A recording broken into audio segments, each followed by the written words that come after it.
IELTS Writing Task 1, Lesson 3, Bar Charts. Bar charts can show numbers changing over a period of time. For example, if we take a bar chart with this title, Number of Computers Sold by Two Different Shops. We'll look at Shop A and Shop B on this bar chart. We can see number of sales on the left from 0 to 100 and the months April to July along the bottom. If we take then Shop A in these bars, you can see that the number of computers sold by Shop A increases from April to July, so we could connect those months with a line, whereas Shop B has fairly stable figures that don't really change very much. In other words, we could have drawn two lines instead of bars. This type of bar chart is the same as a line graph, and if you watch the previous lesson that I did about line graphs, you'll see how I recommend approaching them. However, bar charts don't always show time. They often only compare numbers. Let's look at another example. Number of items sold by two different shops in July. This is almost the same, but only in July. Here's the bar chart, Shop A and Shop B again, but the important thing is that at the bottom of the chart we have laptop, PC, tablet and mobile. 4 items instead of 4 months. So there is no change over the months because we don't have any, we only have July. If you drew a line like this, it would be wrong. You can't say laptop increases to PC or tablet increases to mobile. We can't talk about changes over time here. What we can do is compare A and B, Shop A, Shop B, for one item. So compare those two, you would say something like the number of laptops sold was in Shop A and in Shop B. Instead of comparing Shop A and Shop B, you could compare two different items in Shop A. Shop A sold nearly 100 mobiles, but less than 25 laptops. You could compare those two figures. So your job is to compare the bars, whether it's with time or with just items. It doesn't matter, you're comparing the bars. And first, you should make a very general comparison between the bars. This is for your summary or overview paragraph. For example, if we use our bar chart and look for the most general information, I would notice that this is easily the highest figure, mobile phone sales in Shop A, and looking at Shop B, I'd probably just say that the figures are similar for all 4 items. We're not going to give the numbers, the number of sales. We're just going to talk in general about those highest or similar figures. Second, compare specific numbers. This is for your details paragraphs, paragraphs 3 and 4. This time you need to compare and give the numbers. For example, compare the numbers of laptops sold in both shops, or compare the highest for each shop, PC for Shop B and mobile for Shop A. You're going to make lots of comparisons showing the numbers. Now it's time to move on to our full bar chart question for today. Here's the question that we're going to use. The chart below shows global sales of the top 5 mobile phone brands between 2009 and 2013. Global mobile phone sales by brand. You can see on the left units sold in millions. That just means the number of phones sold. So the top number on the chart is 500 million mobile phones. You've got the makes of phone along the bottom, Samsung, Apple, etc. And you've got the 3 years, and you can see the different figures. In this chart we have to be careful.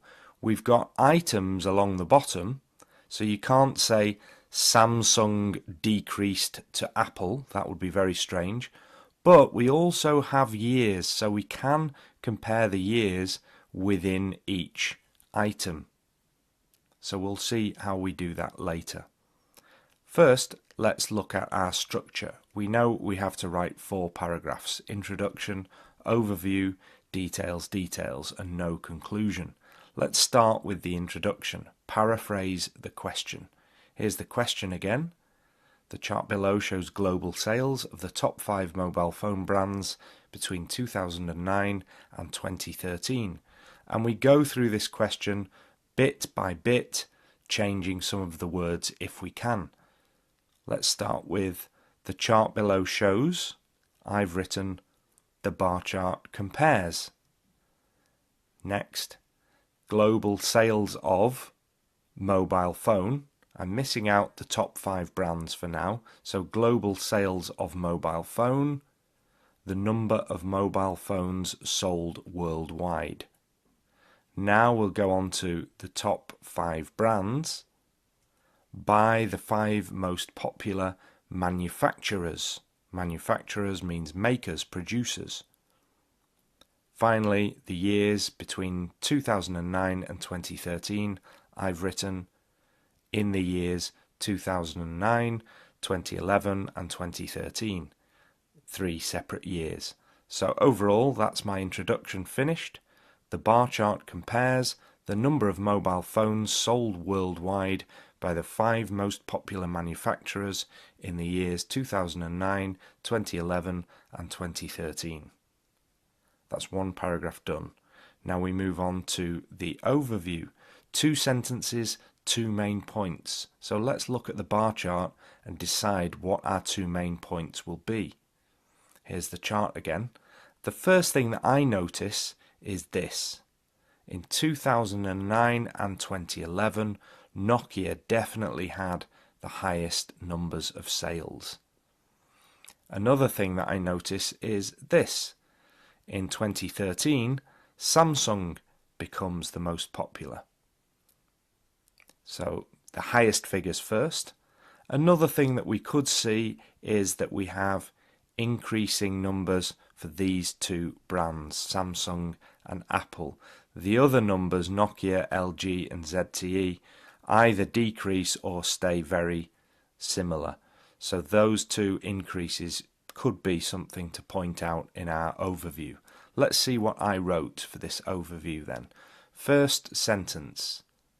It is clear that Nokia sold the most mobile phones between 2009 and 2011, but Samsung became the best-selling brand in 2013. There I've just chosen the highest figures. Second sentence. Samsung and Apple saw the biggest rises in sales over the 5-year period. So I've put those 2 increases that we saw together in 1 sentence. And that's the overview finished. It is clear that Nokia sold the most mobile phones between 2009 and 2011, but Samsung became the best-selling brand in 2013. Samsung and Apple saw the biggest rises in sales over the 5-year period. And that's it. 2 paragraphs done. Now we can move on to describe the details. 2 paragraphs, compare the bars. Looking at the chart again, let's decide what to put in paragraph 3. One technique that I often use for this type of question with items is to group together the items. For example, what I'm going to do today is take Samsung and Nokia, because they're the highest in all 3 years, and I'm going to just describe and compare them in paragraph 3. I'll mention the other 3 brands in paragraph 4. So let's look at what we could say about Samsung and Nokia in paragraph 3. Well, the first thing we could do is start with the first year, 2009, and make a comparison between these 2 figures. But then we could say what happens over the next 4 years. 2011 and 2013, we get this decrease in the numbers of sales by Nokia. On the other hand, by contrast, we get this increase in sales from Samsung to a high point which is very similar to the initial high figure of Nokia back in 2009. So I think there's some really good comparing that we could do between Samsung and Nokia in those 3 different years. Let's look at how I did that in a paragraph 3. In 2009, Nokia sold close to 450 million mobile phones, which was almost double the number of handsets sold by the second most successful manufacturer, Samsung. Notice I've used the word handsets in there, that's just another word for mobile phones. Moving on. Over the following 4 years, however, Nokia's sales figures fell by approximately 200 million units, whereas Samsung saw sales rise by a similar amount. By 2013, Samsung had become the market leader with sales reaching 450 million units. That's the paragraph finished. Notice all I've done in this paragraph is talk about Nokia and Samsung, the highest selling brands. Before writing paragraph 4 in a similar way, let's just stay with paragraph 3 and look at some of the language that we've used, especially language for making comparisons and language for describing changes over time. Starting with the comparisons, we've got language like almost double, second most successful, whereas, had become the market leader, comparing the 2 items, Nokia and Samsung. And we're also, as I said, describing changes over time. So we've got language like over the following 4 years, sales figures fell by approximately 200 million units, saw sales rise by a similar amount. We're describing the changes over the 3 different years. So that's paragraph 3 finished, and now let's move on to paragraph 4. We need to look at the chart again and decide for paragraph 4 what to put. We have to, of course, group together the 3 other providers of mobile phones, Apple, LG and ZTE. Let's start with 2009. You can see the 3 figures there. We could compare them, and then we can move on to 2011, where we see that Apple has become higher than the other 2. And moving on to 2013, we've got a good increase there for Apple, but a decrease for LG, and not much change for ZTE. Those are the things that I'll describe in this paragraph. Let's look at what I wrote then. The other 3 top-selling mobile phone brands between 2009 and 2013 were LG, ZTE and Apple. In 2009, these companies sold around 125 million, 50 million and 25 million mobile handsets respectively. Respectively is a good word to use there when we're ordering the 3 figures that have come before. But Apple overtook the other 2 vendors in 2011. Overtook means it went above. Next sentence.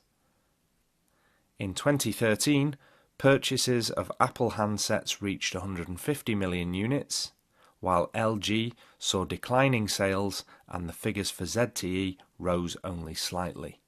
That's the paragraph finished. I've written 3 sentences there as usual. Let's have a look at the language for comparisons and changes over time like we did for paragraph 3. Comparisons first. LG, ZTE and Apple, these companies sold. We've got a comparison between the 3 companies. And then you've got 3 figures and then respectively. That puts the 3 figures in the correct order. Apple overtook the other 2. That's a comparison. And while and are also comparing words. Don't forget that and but are very common and good comparing words to use. Now let's look at the language for changes over time. Overtook the other 2 vendors in 2011. Purchases of Apple handsets reached. LG saw declining sales. Figures for ZTE rose only slightly. That's where we're talking about what happens over the years, the increase and decrease language. And that's paragraph 4 finished. and which means the whole report is finished because we have no conclusion in writing task 1. You can read that full report in more detail or more carefully by downloading the accompanying worksheet next to this lesson. Before you do that, let's look at some vocabulary to finish off, specifically vocabulary for paraphrasing, comparing and describing changes that I used in this report. First, the question used the words global sales and I changed that to sold worldwide.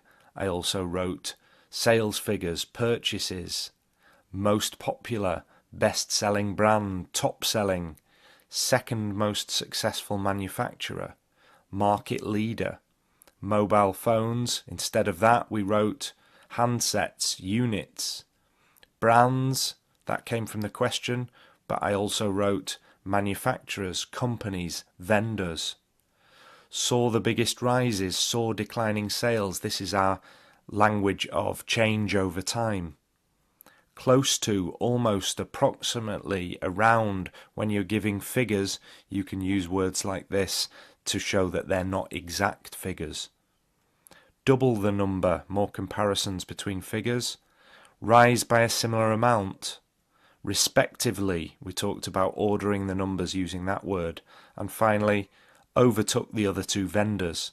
Those are the good words and phrases that I think the examiner would notice. That's the end of this lesson about bar charts. Print the worksheet, watch the lesson again, and analyse each sentence carefully. There are some exercises on the worksheet that will help you to understand even better what I've presented today. Next lesson, we'll look at pie charts.